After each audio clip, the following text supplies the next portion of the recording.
खजुराहो के ब्रह्म कुमारी आश्रम में 12 ज्योतिर्लिंगों की गई है स्थापना। पर्यटन नगरी खजुराहो के ब्रह्म कुमारी आश्रम में 12 ज्योतिर्लिंगों की स्थापना की गई है, जो काफ़ी लुभावनी है और यहाँ काफ़ी बड़ी संख्या में लोग पहुँच रहे हैं।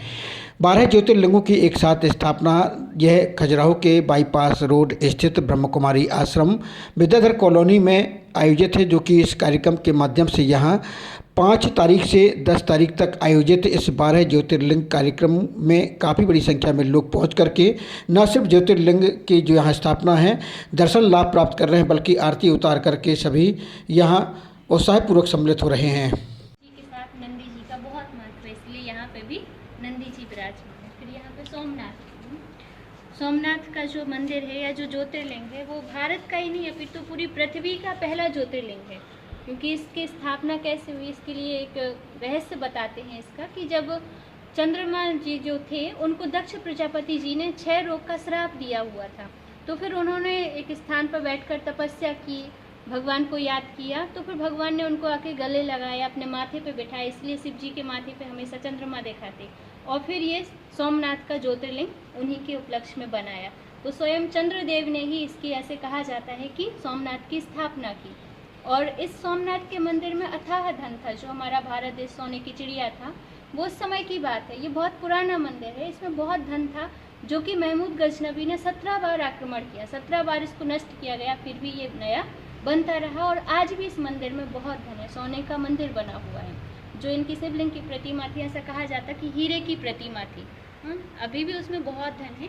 फिर आगे हम देखते हैं मल्लिकार्जुन। ये आंध्र प्रदेश में स्थित है, कृष्णा नदी के तट पर जो सैल पर्वत है, उस सैल पर्वत पर ये मल्लिकार्जुन महादेव का मंदिर है। और ऐसा मानना है कि जितना महत्व कैलाश पर्वत का है उतना ही महत्व इसका सैल पर्वत का भी है, और वहाँ पर ही मल्लिकार्जुन मंदिर की स्थापना हुई।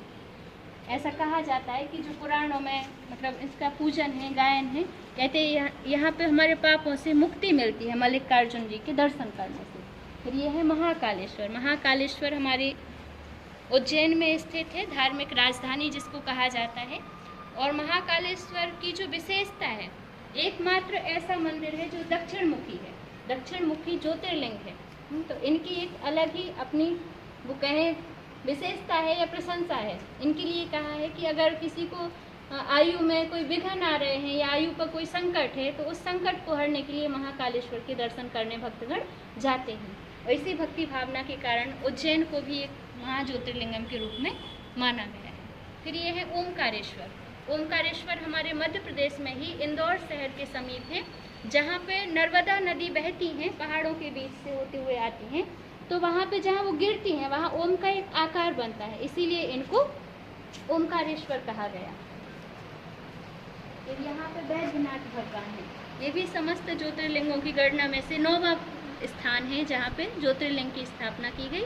और ऐसा कहा जाता है कि झारखंड में जो बैद्यनाथ भगवान है, तो जिसके जो दुख होते तकलीफें होती हैं वहाँ पे जाते हैं लोग, तो स्वयं भगवान ही वैद्य के रूप में उनको स्वस्थ भाव का वरदान देते हैं। फिर यहाँ पे बताया भीमाशंकर।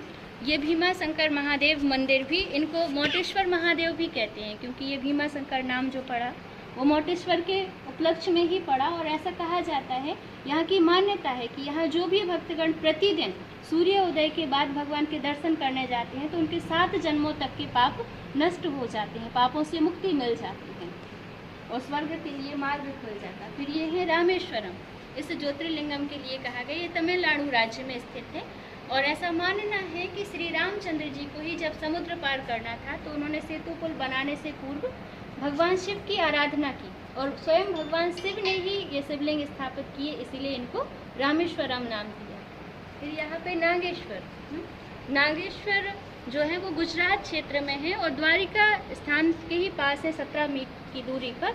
और नागेश्वर को जैसे कि नाम से ही सिद्ध होता है, जो श्री नागों के भी ईश्वर हैं, तो नाग के ईश्वर नागेश्वर हैं।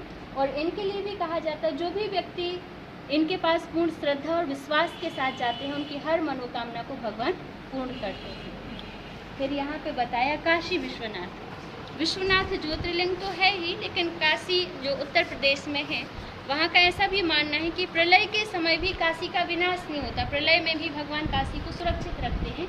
ऐसा मानना है कि भगवान प्रलय के समय भी काशी को अपने त्रिशूल पर उठा लेते हैं और प्रलय जब शांत हो जाता है तब पुनः उसको उसके स्थान पर रख देते हैं। और काशीवासी भी ये मानते हैं कि हमारी जो रक्षा हो रही है, हमारी जो काशी सुरक्षित है, वो विश्वनाथ भगवान के उससे ही सुरक्षित है। कहते हैं ना, वो तो सारे विश्व के नाथ हैं, सभी को बचाने वाले हैं, लेकिन फिर भी हम सबको भी भगवान विश्वनाथ, जिसको काशी विश्वनाथ एक ज्योतिर्लिंगम के रूप में माना, उन्होंने ही बचाया। फिर यहाँ पे बताया त्र्यंबकेश्वर गोदावरी नदी जो है उसके करीब ही है। और ऐसा मानना है कि जहाँ पे ब्रह्मगिरी नाम का पर्वत है, वहीं पे ही त्र्यंबकेश्वर महादेव का भी मंदिर है, जिसको त्र्यंबकेश्वर शिवलिंग के रूप में माना जाता है। फिर यहाँ पे है केदारनाथ जो है वो बद्रीनाथ जब हम जाते हैं तो उसी के मार्ग में पड़ता है। और केदारनाथ बहुत ऊंचाई पर, जो समुद्र तल है उससे करीब 3584 मीटर की ऊंचाई पर है, लेकिन हमें इतना सौभाग्य है कि यहीं पे ही भगवान के दर्शन हो रहे हैं। केदारनाथ भी जो स्थान है वो भगवान शिव को अत्यंत प्रिय था, जैसे कैलाश पर्वत भगवान को प्रिय था, इसी प्रकार ये केदारनाथ का जो स्थान है वो कैलाश पर्वत के ही समान महत्व रखता है। फिर यहाँ पे बताया घृष्णेश्वर महादेव, यहाँ पे भी लोग दूर दूर से दर्शन करने के लिए आते हैं। और ऐसा मानना है कि जो बौद्ध भिक्षु थे, उन्होंने एलोरा की गुफाओं के पास जहाँ तपस्या की, वहीं पे ही ये मंदिर की स्थापना की गई। और यहाँ पे श्रीनाथ जी एवं संभाजी का भी समाधि स्थान है। तो यहाँ पे भी अनेक महावीर जो थे वो दर्शन के लिए गए। हम सब भी जाते हैं, दर्शन करते हैं। और ये जिनकी नगरी में हम विराजमान हैं, हम सब यहाँ पे रहते हैं, तो ये हमारे नगरी के ही महादेव मतंगेश्वर महादेव हैं।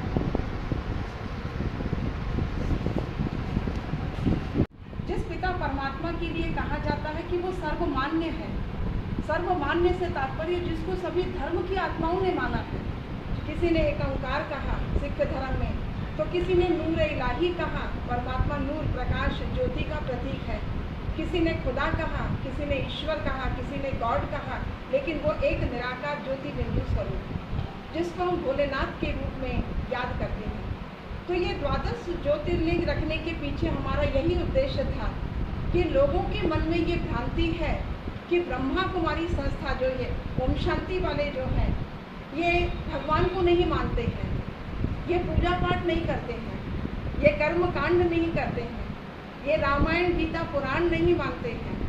लेकिन हम यही कहते हैं कि हम भगवान को नहीं मानते हैं, लेकिन हम भगवान की मानते हैं। हम रामायण को नहीं मानते हैं, हम रामायण की मानते हैं। हम शास्त्रों को नहीं मानते, हम शास्त्रों की मानते हैं, अर्थात हम उसके आचरण पर चलते हैं। तो ये हमारे विद्यालय का सबसे बड़ा उद्देश्य है कि नर ऐसी करनी करे जो नर नारायण बन जाए, और नारी ऐसी करनी करे जो श्री लक्ष्मी कहलाए। तो इसी संदर्भ में हमने ये 12 ज्योतिर्लिंग, जिनके दर्शनों के लिए लोग इतनी दूर यात्रा करके 1.5 महीना 2 महीने की यात्रा संपन्न करने के बाद भी केवल 4 धाम कर पाते, वो भी 4 पूरे नहीं हो पाते हैं, और इतना पैसा खर्च करते हैं, और यहाँ हम 12 धाम के दर्शन एक जगह बैठ करके कर रहे हैं। ये हमारा अहो सौभाग्य है।